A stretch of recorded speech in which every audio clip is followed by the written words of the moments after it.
I remember listening carefully to the presentation on the redesign, trying hard to bite my tongue and keep my comments until the end. I was still shy, I still felt new, and I was battling a serious case of imposter syndrome. It was probably a dumb question, anyway. I shouldn't ask it. Easier said than done. I felt the question permeating through every fiber of my being, reverberating in my mind until it was the only thought I had. Did you get anyone else's insight on this project? Was it just you all? Have you considered how that might be limiting at all? For about 3 seconds, I was relieved that someone asked this question. Then, I realized that person was me. 6 white faces turned to look at me inquisitively. One woman, who looked extra offended, spoke next. She said a lot of things, but the crux of it was a lesson in what it means to be a designer. Design is about putting yourself in the shoes of your user. That's what being a designer is all about. Human-centered design. Some context: this very homogeneous team of designers was working to solve one of the most significant challenges of our era, redesigning the online immigration system, namely the process by which people apply to become citizens of the United States. I can't overstate how important it is to design this properly. It can single-handedly skew one's ability to be successful in this world. Because they're users? Terrified, non-English speaking immigrants with everything on the line, families who don't know the difference between a usability test and an interrogation. Mostly brown people. Mostly Spanish speakers. And many haunted with stories of separation, deportation, and devastation. I don't need to remind you of the demographics of the designers in the room. How could this group possibly believe the idea of human-centered design was enough of a qualification for them to design for a demographic so far removed from their own experiences without at least acknowledging this massive gap? Especially for a demographic whose fate depended on it? As designers, we find ourselves challenged by the need to understand most of our users. But what about those who rarely make it in the most bucket? The ones our affluent lifestyles tend to shield us from?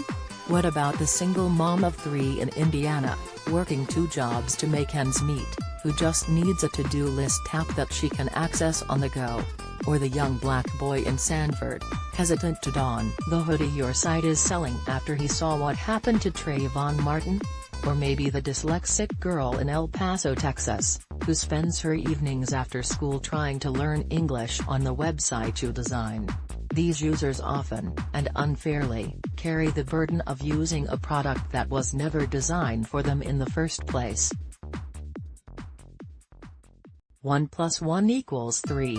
Photo, Bureau Millennials/Bexels. Lucky for them, you, the designer, swoops in, ready to solve these problems and empathy the hell out of them. You, like most designers, are often white, often conducting remote testing, and often too divorced from the environment that led the user to need your product in the first place to understand it. Your clipboard is in hand, your sterile, templated usability test is ready, and you begin checking task success rates, speed of completion, and general comprehension. If marginalized users I mentioned above even make it to the usability test, which they often don't, well, then, you tell yourself it's okay that they hesitated, didn't understand, swiped instead of scrolled, and missed the CTA you and your team carey architected for their eyes. Every test has its outliers. And outliers don't matter. Right? It matters because a recent study showed that Americans spend an average of 10 hours a day looking at their screen. It matters because as designers, we are the architects of an experience that matters just as much as, if not more than, the one we live and breathe. We see it in the kids who learn how to swipe, pinch, and scroll before they learn how to turn the pages in an actual book. in the hands that forget the sensation of picking up a pen to write and can never seem to find paper nearby to jot an idea down on, who needs paper anymore? And in the 13-second elevator ride that is too excruciating to experience without checking our 5-inch digital anchors for the dose of excitement, validation, and distraction, our new realities fit into tiny screens and laptops, our emotions reduced to 30 variations of the heart emoji in iMessage, our entertainment reduced to Netflix, our conversation reduced to Twitter, our human connection reduced to Facebook, and so on. Even our meditation to get a break from it all happens on Headspace. Designers quite literally get to decide how we process everything from grief to hunger, and what people decide to do about it. The way we access information is rapidly changing, yes, but the way we process is changing alongside it. There is, then, inherent and undeniable power and privilege in being able to shape these experiences for the rest of the world. An article by Aarhus University says it best: design is an active power, or a potential active power, that is, how design stages people's agency, the structures that impact people's agency, and how designed objects themselves seek to perform agential power. Designing reconfigures agency through the relations between the designer, the designed object, people and the context. Whether aware of it or not, designers bring values and belief systems into the design practice based on their position in the world, and this influences the design in a particular way. Arguing that designers influence their design is not a controversial argument to make, but when design deliberately engages with power, social change, and the political condition, it seems increasingly important that designers critically reflect on their agency and position. The woman in my story used human-centered design as a crutch to support her reasoning for why any person should be able to easily design for another's vastly different experiences. She was able to do so because HCD is based in a word designers seem to throw around more and more these days: empathy. Taken to the extreme, if you believe you have enough empathy, no two people are too different, meaning you can design for anyone. You could even design for someone you know nothing about, because our baseline assumption is that human beings are fundamentally the same.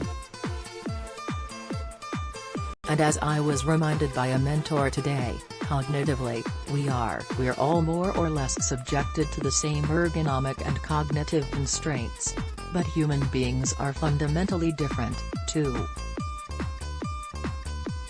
Designing for shared experiences presupposes that most or even all experiences are shared, when they are often intrinsically different. While problem statements can be ubiquitous: how do we fix our cities? How do we increase productivity? How do we make healthcare accessible? We experience the solutions to these problems quite differently. Is your grief processing app acknowledging how different cultures, religions, and age groups handle sadness and loss? Is your travel app designed to include safety tips for women traveling alone? Does your note-taking app have settings for people who are visually impaired, or who may need to record voice notes instead? Or, less hypothetically, if facial recognition is making it easier for us to use our phones, does it recognize faces with darker skin tones? When Nikon's S630 cameras were released, did they assume all East Asians who were smiling were blinking instead? When Apple released the oximeter feature on its Apple Watches, why didn't they work on people with dark or tattooed skin? Could it have anything to do with the fact that Apple tests its products with its executive team, the top 10 of whom are all white? True implementation of human-centered design practices ensures designers are focused on how we are different just as much as on how we may be the same. These differences allow us to design for everyone by designing for accessibility, internationalization, varying levels of tech literacy, socioeconomic status, race, gender, orientation, and more. Where does that leave you? Can you design for someone you don't know? You can, you have, you do, and you will. That part of designing will never go away. We have the real privilege of being able to help facilitate people's lives the way we do. But in the immortal words of Uncle Ben, God rest his soul, with great power comes great responsibility. Knowing what we know about how little we know, it is our responsibility to constantly force ourselves to be introspective about the lens with which we observe the world, especially our users. It is our responsibility to approach the problems we have been appointed to solve with the humility they deserve, by acknowledging first and foremost that our perspective is as limited as the experiences we were afforded. It is also our responsibility to consume information that challenges what we believe, to regularly check both the assumptions and the privileges that shape the products we build every day, and to meet our users where they are. It is our responsibility to actively seek the outliers that seem to be shrinking data points in the metrics that define our work, data points that are often representatives of entire populations who never seem to make it to the whiteboard as a compelling enough reason to alter a design. Most importantly, it is our responsibility to create diverse teams that are able to truly relate to, empathize with, and understand marginalized users.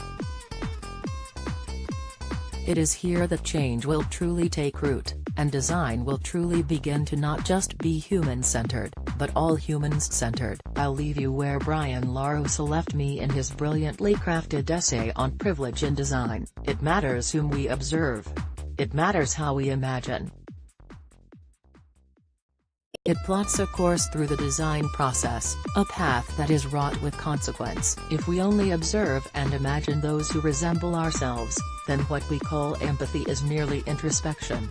The majority of designers are white. There is a privileged Ouroboros of customer empathy that leaves so many others out of the loop. Awakening to privilege is often framed as an irreversible process like biting an apple. But woke is not a permanent state for those of us in the majority. Privilege is a poppy field. It's impossible to witness the way your own snoring prevents others from sleeping. Still, we have an obligation to wrench our eyes open again and again, an obligation to look inclusively, not just internally, an obligation to empathize with the whole audience and imagine them with care, and an obligation to be sensitive to the margins around us. If we don't succeed in holding ourselves responsible for meeting these baseline obligations, then the things we design will only serve to keep others like us asleep. The dreamers will have to learn to struggle themselves, to understand that the field for their dream, the stage where they have painted themselves white, is the deathbed of us all. Ta-Nehisi Coates-Harim is a San Francisco-based product designer at Segment working on Personas, a product built on the Segment platform that helps companies better understand